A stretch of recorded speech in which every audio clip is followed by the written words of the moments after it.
everyone, and welcome in. This is the little baby that I have been working on. I have gone through several rounds of testing paints and putting them in wheels and seeing what I use the most, what are my favorite colors. Sometimes my favorites weren't always the most used colors because of my surroundings. So I did go ahead and give this little baby a test, which I will show you a couple little eps from. And then we will go ahead and swatch them up and you can see what I have in this palette.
And now on to the swatching. Sorry if you see a couple of doggy hairs. It is that season. It is really hot here in Phoenix. So he is just shedding like anything and I can't keep on top of it. So first up we have Sepia M-Gram. And here, lots of people say that M-Gram doesn't dry in the palette. And here in Phoenix, they do. They stay a little easier to re-wet, but they do completely stay.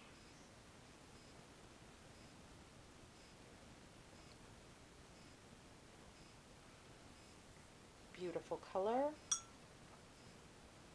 Then we go into Da Vinci's Burnt Umber.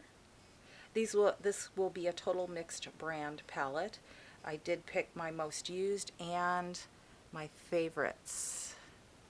So, and there is just flying little hairs everywhere. Sorry about that. It's unavoidable, especially in this hot weather with the air continuously going. It just, it flies around, and his fur is really like fine. I'd tell you what type of dog he is, but I don't know. I rescued him about a year ago. His name is Bogart, and he is truly my best friend.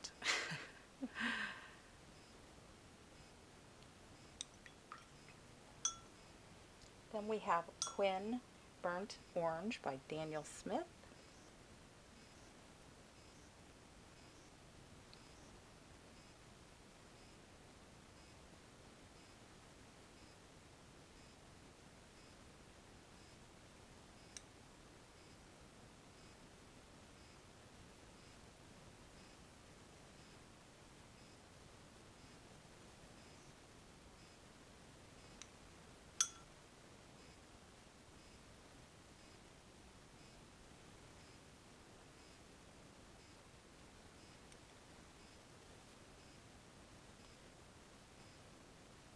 Then we go on to Core Venetian. And I ran out of this one before the whole pan got filled up. I have to order a little more, but it was on back order. And that's just the way that it is.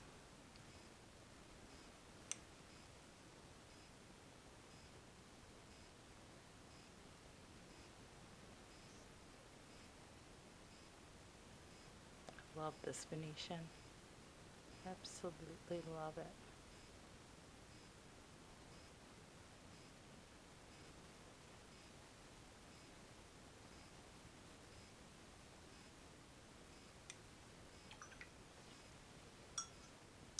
Then we go into Azzaro, and this is Scarlet Red.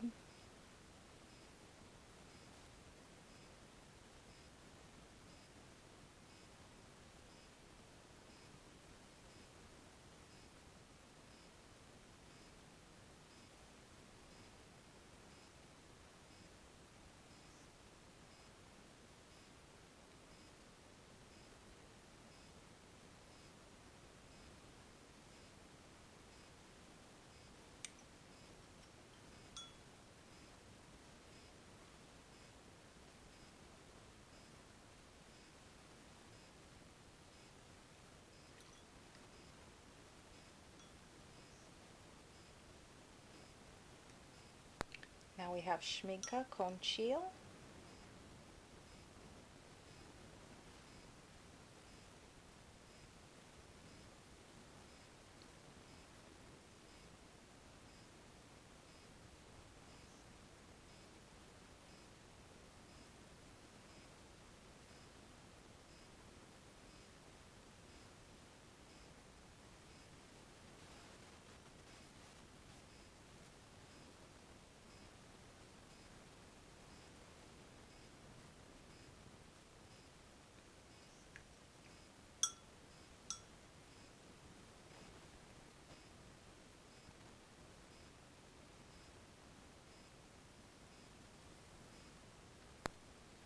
Neutral Tint by PwC. Arshenhan.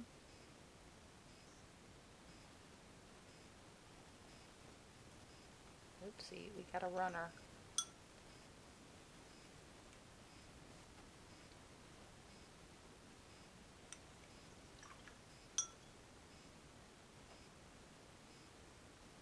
Was like swarming. I had to totally take a towel and blot that whole thing off.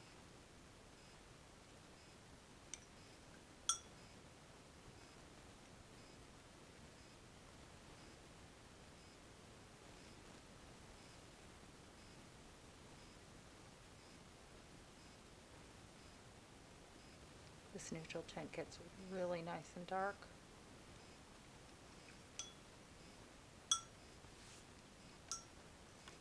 Then we have Quin Violet by M. Graham. You know what I notice about all these brands? Daniel Smith is the one that shrinks the most.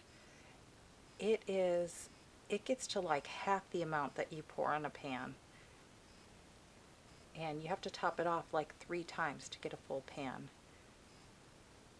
The M. Graham dries so much slower that it usually doesn't need that much top off. Just, you know, kind of how much do you get out of a tube type of thing.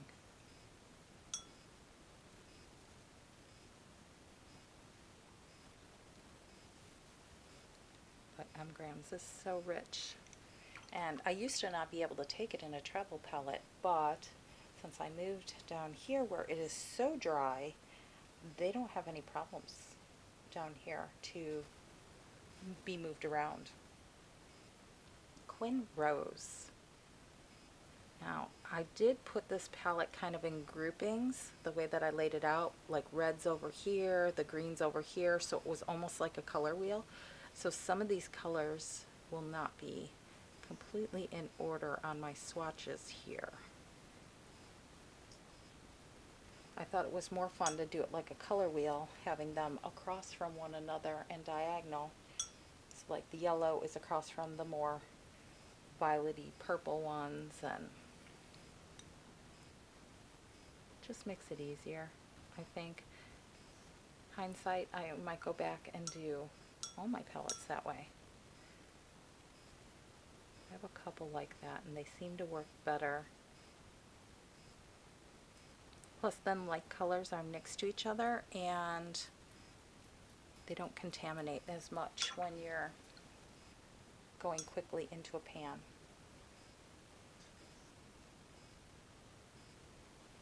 Now we have Vermilion. This is by Prodigal Son. These are the original pigments.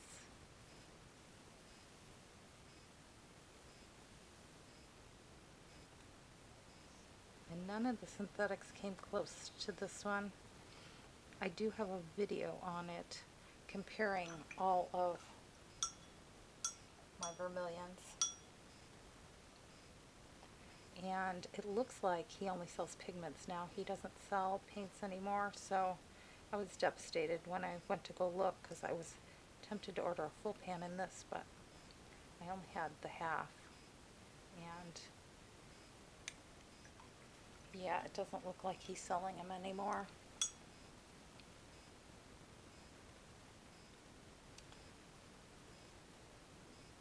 And now we have Burnt Sienna by M. Graham.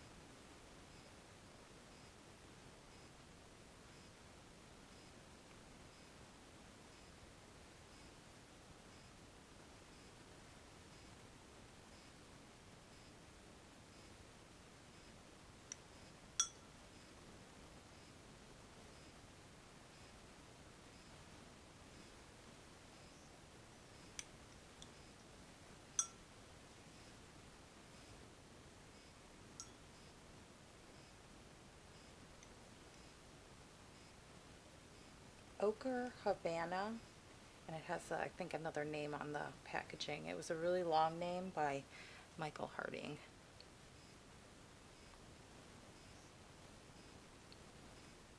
Now, I paint a lot of bricks and a lot of exteriors, so those were some of my most used colors. I didn't duplicate exact colors, but there are a couple ochre-y looking colors in this palette just because I use them all a lot.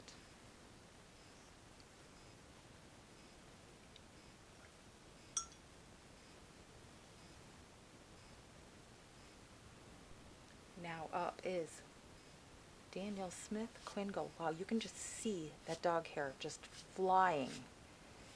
It's because the air is on and he is shedding so badly, and it just, I don't know, it comes straight for the watercolors when I'm doing something.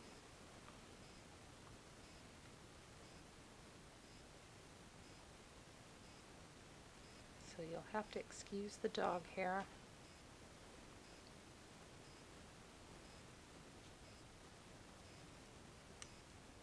And I am using Saunders Waterford Hot Pressed.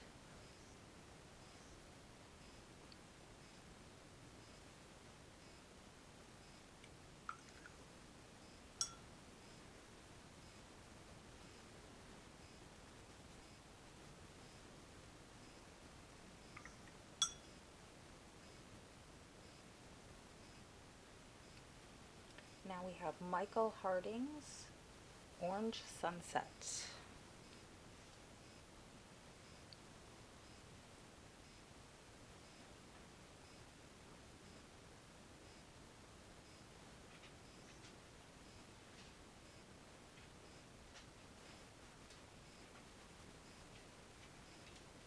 Nice, brilliant color.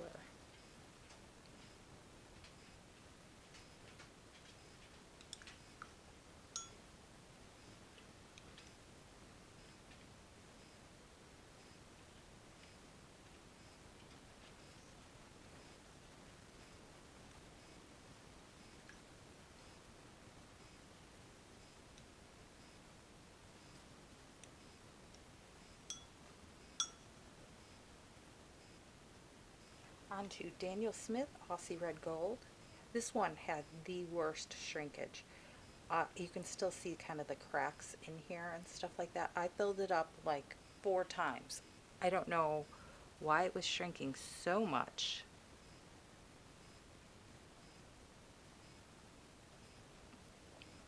And this is where the paints kind of look like they're out of order, but as far as my grouping in the palette, they're in order.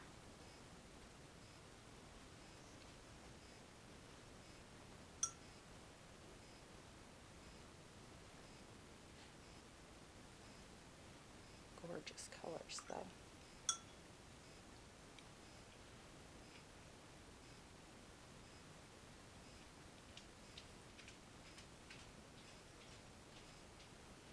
Then we have Michael Harding Bright Green Lake. Oops, actually no. I almost skipped a whole row. I tell you, my brain. We're going to go into M. Graham Azo Yellow. We're not even done with the yellows yet. Now, I'm not really a yellow person, so you can just see it just flying. It's like so light, the little hairs.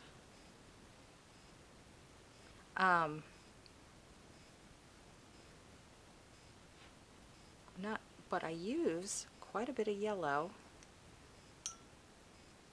and especially in mixes.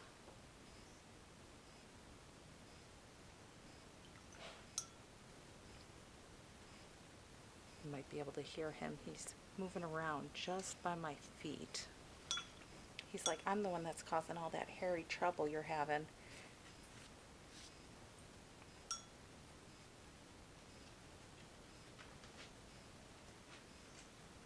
Then we have Brown Red Ochre by Rublev. I always say their name wrong.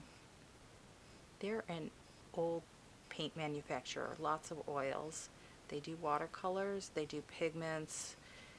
They're kind of like a creamer, where they have the pigments and everything like that that you can buy to kind of mill your own watercolors. And their paints are fantastic. They are some of the best earth colors. Very natural looking. It just saves me time on mixing and stuff like that if the colors already look like a terracotta pot or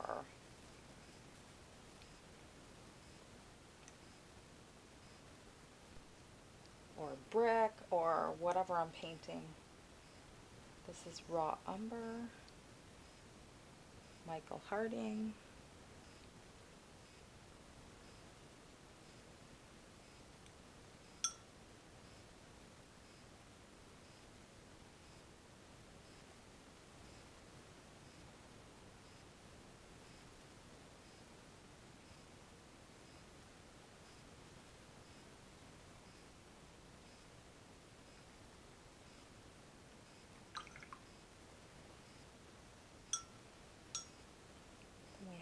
daughter's pink.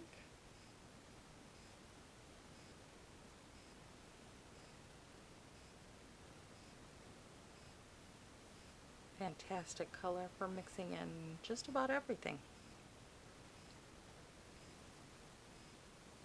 This one is Schminka's. It's a little pinker than some other brands.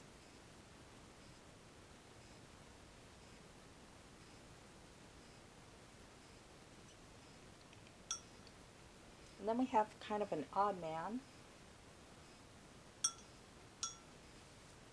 Red Rudolite by Daniel Smith, one of the Prima-Tex. It does have a slight sparkle to it,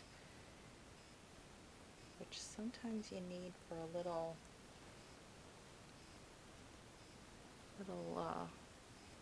facade.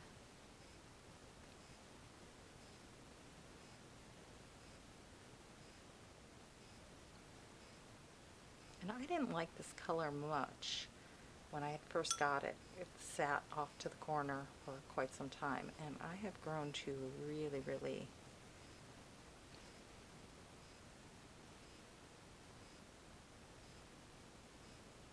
you just mix it in and it gives that tiny bit of something.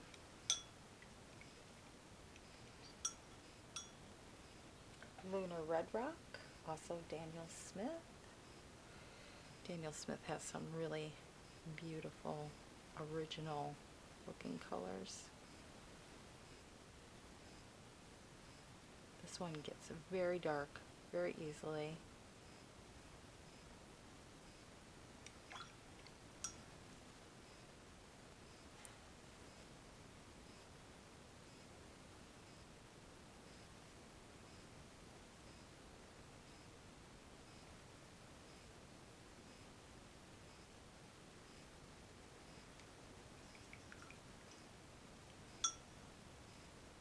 We go into ultramarine. This is a M-gram.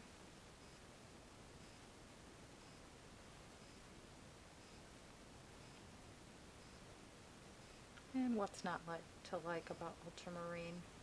It's vivid, it's bright. It's usually not one of the most expensive paints.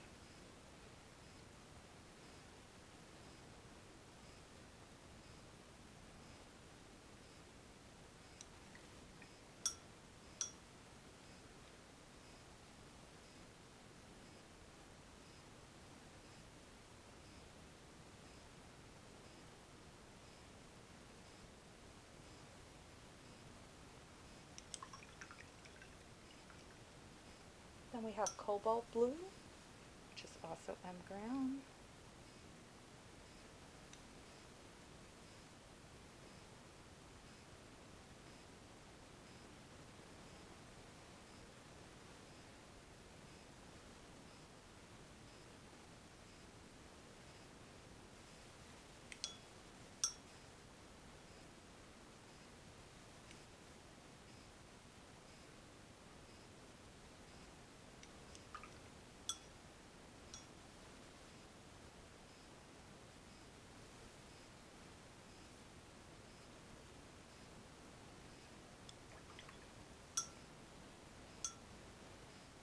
Kyanite Genuine, Daniel Smith. This is another one with a tiny bit of sparkle to it. Now, I'm not going to say that these, like, they're not really like metallics or anything like that, but they do have like tiny particles of a shimmer to it. This one I love for streets and roads and concrete, because it does have that like grit to it almost.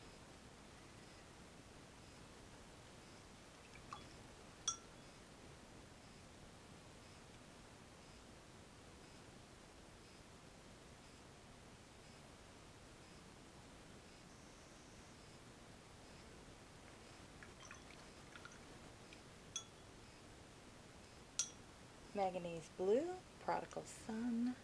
It is my favorite manganese.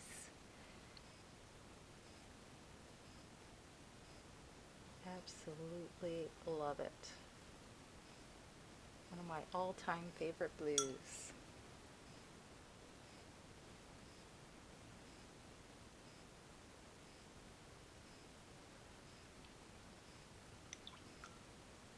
Very granulating.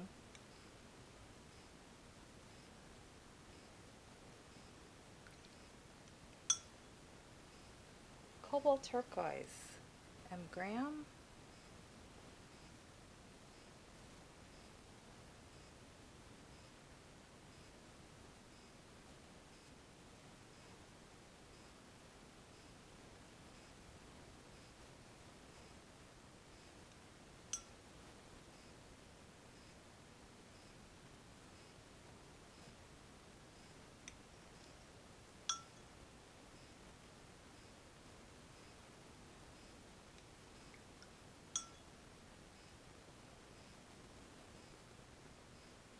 Da Vinci.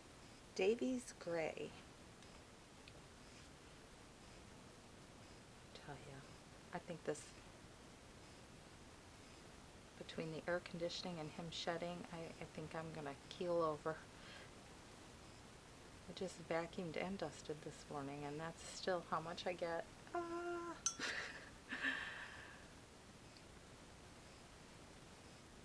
But it's 110 out here, so we are basically bound to indoors. There is no sketching outside, so that is why you saw my little painting going. Me and my group have been going to the mall and all sorts of other indoor places. And I'll show you the finished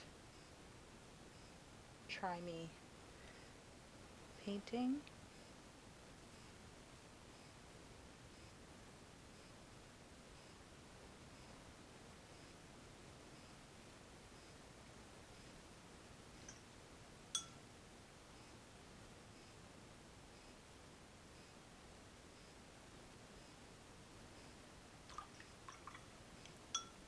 Buff Titanium, Daniel Smith.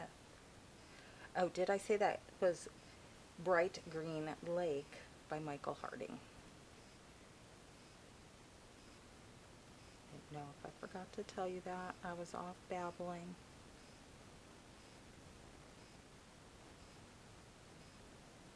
I really appreciate everyone joining me. I think it's kind of fun to see what others pick for a palette, especially when it comes to their favorites.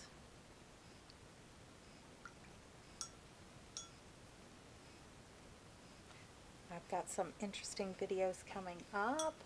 We're going to make a no gutter sketchbook and all sorts of good stuff. I've been getting all the stuff together for that.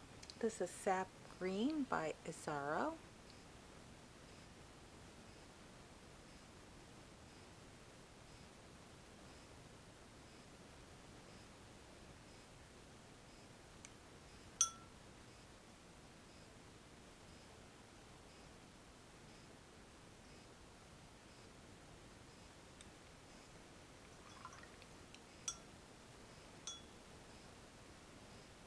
Hooker's Green by Core.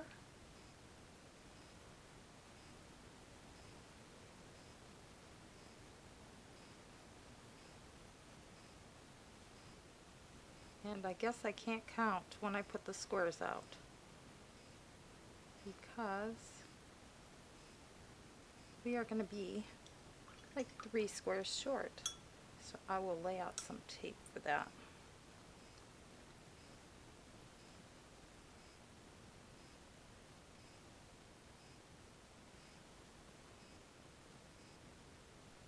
Ah, my camera cut out. So this one was Diocide by Daniel Smith, one of the Primatechs. This was Core Hooker's Green, and I didn't make enough spaces because, you know, that happens. I don't know what I was thinking. I guess I can't count. You can see the little doggy hairs flying around. It's all good. We'll just make this up as we go along. Throw a piece of tape on there. We'll throw a couple little dividers. so we can keep it looking a little clean.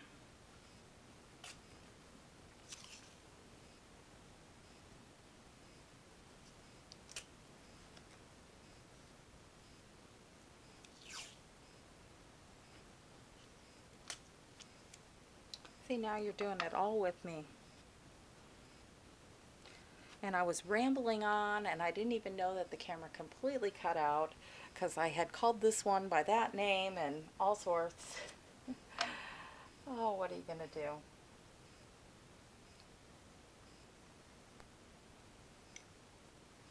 It's just been like that. Got to go with the stride, right? You got to make your own moon and stars. This one is turquoise, and it's by M. Graham. It is very vivid.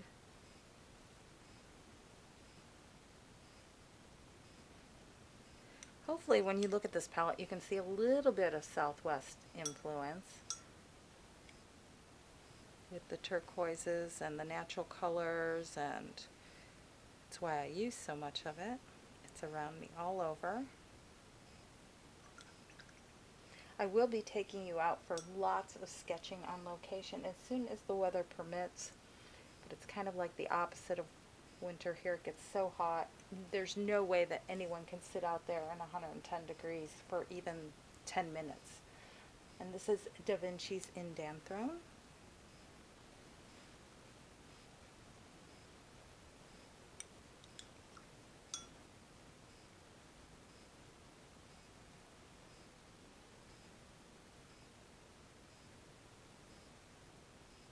You can probably even see how fast my paper is drying.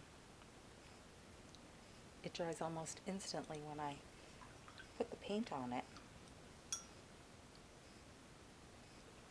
And the last one I have is Payne's Gray.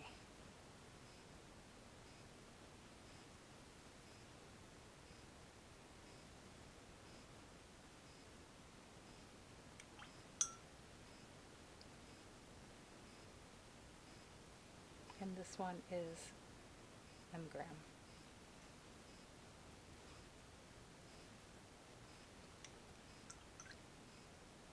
Alright, that is my whole palette.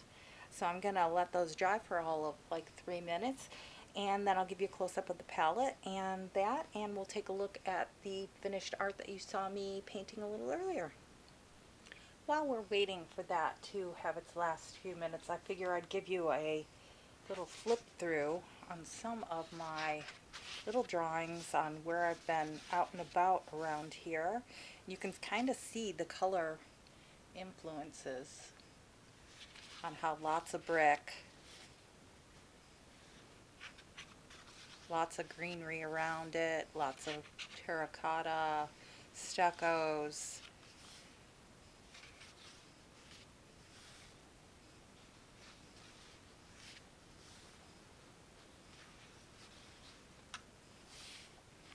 And we started going inside.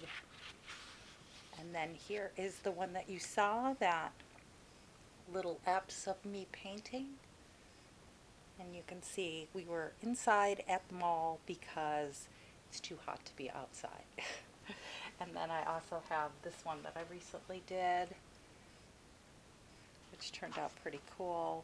And this one was outside when we were still outside at a conservatory, so lots of greenery.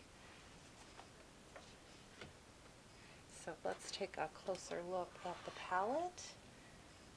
You can see how I have it kind of in a circular pattern where these are kind of the reds over here, then it goes into the purples and blues, then blue greens, yellows, and I put the browns in the yellow category. So it's kind of on a diagonal of opposites, easy for mixing.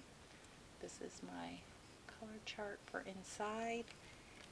And let me see if I can get you close up on that. That is all the pigment information and brand for every single paint in there. I like to keep everything detailed, and I forgot to show you my little companion, which is a white gouache, black gouache, gold gouache. So I could take that and mix this into any type of pastel or anything. So let's get rid of this tape. It's been 3-4 minutes. It should be fine.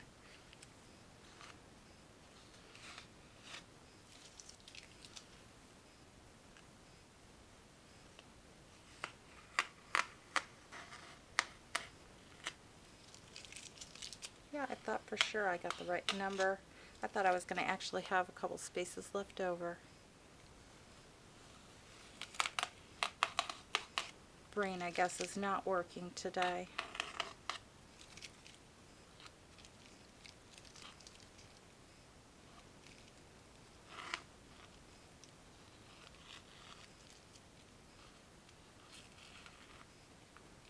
This thin tape works pretty good.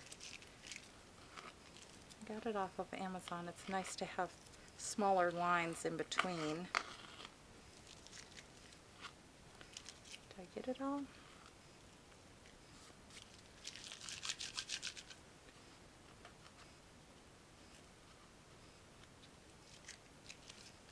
Pretty good, pretty good. Let me get you a close-up. I didn't do a very delicate job at pulling up the tape, so there was a tiny little splotch. I just went ahead and filled that in. But you can see the whole color palette. I think it's going to work really well for me. And you can see that the paints are basically all dry in here. And there's no runniness, not even with the M. Graham ones.